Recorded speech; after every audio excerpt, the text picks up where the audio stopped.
666 hadis. Ve anhu bir daha İbn Ömer'den o zamanlarda atasına da Allah razı olsun. Kâle etti. Semi'tu Resulallah sallallahu aleyhi ve sellem yakul. Men eşittim Allah'ın elçisin sallallahu aleyhi ve sellem aydatır. Men khala'a yeden min ta'atin laqiyallaha yevmel kıyameti ve la hüccete lehu. Kim şöyle boynun bermaklarını taydirsa başçılara, maha bir orada başçı yok. Ya samsi bir hazayine baylansa o da alayı tırana tarafı bir başçılardan halk sayılagan adam hala adam çeşitli koluna da taydirdi. Şu adam ne ya? Laqiyallaha yevmel kıyameti. Allahu Teala'ya yolgar kıyamet kul ve la hüccete lehu. Şunu Allah'a ayıtmaka bizde huzursu kalmaz diye. Her kim her türlü huzur getirme alacak. Uzak kalasa, uzak kalasa, olan eti tuzat etse, olan eti tuzlasa, başka beni tuzağa geçirip, onunla bununla tebele tutsa, seni utkarıma kadar, nafsini tuz istersen, o cehenneme giremse sen de girmeyeceksin hiç. O kabarlarına ayıtmayacaksan bir de, onun giranı birine girdi. Ankizu anfusakum diye, senin nafsini utkarıma kadar. Meni ondan tayyip bulan adam masanın tuğmağa. Men de süslem etmemendir. Şimdi o yerde farşivi de akımetlerde etip, tanışlarım vardı ya da arka tayağım vardı. Sallay, cemaat kadar karşı durup suya etsin. Allah-u Teala'da falan hüccetler. O adam ne? Mağanede siz de o globalize aitseyiz mesela ya da onu satkan adama aitseyiz de haramzatka varamsan bir de olan kömek etmeyin. Sen haram kelime bilir misin? Yaşıktınız etiniz abi. O sadece fayda durar. O başçımıza da başçıya tınıları deyin yakızatla buyuramsa, yakızatla etemimsa, o yaman zatı da duramsa, ozu hıyanatlı da duramsa, halkına da, cemaatine de, sakatına da vermeden inşallah. Kaç değil onunla. O bir. İkincisi, وَمَنْ مَاتَ وَلَيْسَ فِي عُنُقِهِ بَيْعَةٌ مَاتَ مِيتَةً جَاهِلِيَّةً. Kim şokuyla ölüp de kalsa diye, ozu bir an onda san etmeyi, bir o da boynun vermeyi şöyle başçılara, şu adam cahiliyet yolda ölür diye. Cahiliyet nedir? İslam din gelince aldığın, hiç öyle bu. Yani bu kafir olup ölüp de kalmaz bu. Neşte şuanı yoluna, çünkü ulluğuna integi yolda ölü diyiniz.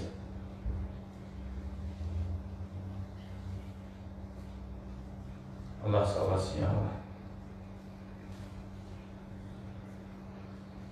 Ne getirse cemaat ayrılmak olan ashablar bundan sonra ashablar arasında fitnetmek, ayrılmak bulan başçı oldu şu Müslümanların üstüne başka kafirler.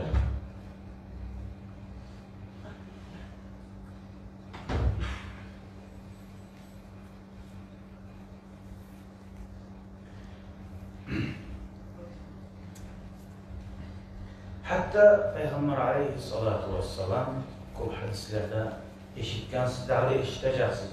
İnşallah gelecek hadislerde.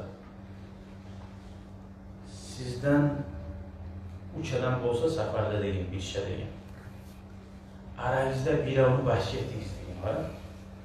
Subhanallah. Daim Peygamber bizim salla yurtlanı açalı ancima sunayım. Üç adam olsa da biriz başçı olsun diye. Yolda şeytan girmez arasına. Şu bir avayı kazakka gelmedi. Hatta Allah-u Teala Kur'an'ın ayeti. Kullarda Allah'tan ayrı iktizat bulgamsa, başçı bulgamsa da fasadata diye. Bu zarı diye. Biri yahuya olması, biri yahudurmayı, birini azat var. Aslında buzularıydı. O sırada safhada üç adam varmış hani. 5 adam varmışsa da şu anda kov adam kanta olsa da. Gete barda bir çeçir. Hacıya varamsa da şu hacıya varanı etilip de alat olsun. Şu ara akçanı verir bize bunu kasır. Akçanı verir. Başçı ettiğin adam demektir arasında. Şu bizim başçı bizdir. Bu kavadetli grupta hacga bırakan zaman. Barda razı ol şoğar bırak. Şoğar tınlama gerek barda zaman. Bununla varganına cemaatini suyan kuyda ayı zaten tegellerde bulur. Bu kavadetli yine tegellerde bulur. Ozunu da alim aytip suyan kuyda.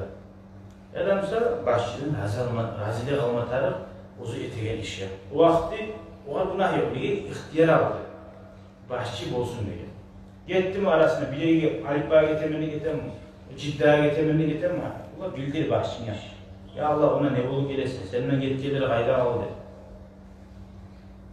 Şöyle seferde de Peygamber Aleyhisselatü Vesselam buyuran şeytan gitmesini başçı olma arasından birisi.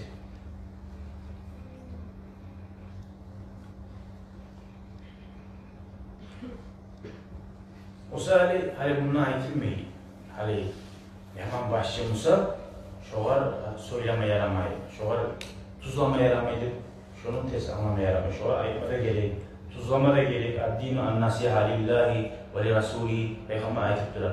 Dinimiz nasihat, Allah için başçılara da Allah'ın dini salih var da Müslüman kardeşine de. Tek bununla ayet çıkma yaramayı, karşı çıkma yaramayı, sanet bir oyun yaramayı, bunu şu zaten. Vücubil bayan. Borçtur boyunun vermem, adilli, paçaga ve Müslümanların cemaatine koşulmaları. Velhamdülillahi Rabbil alemin.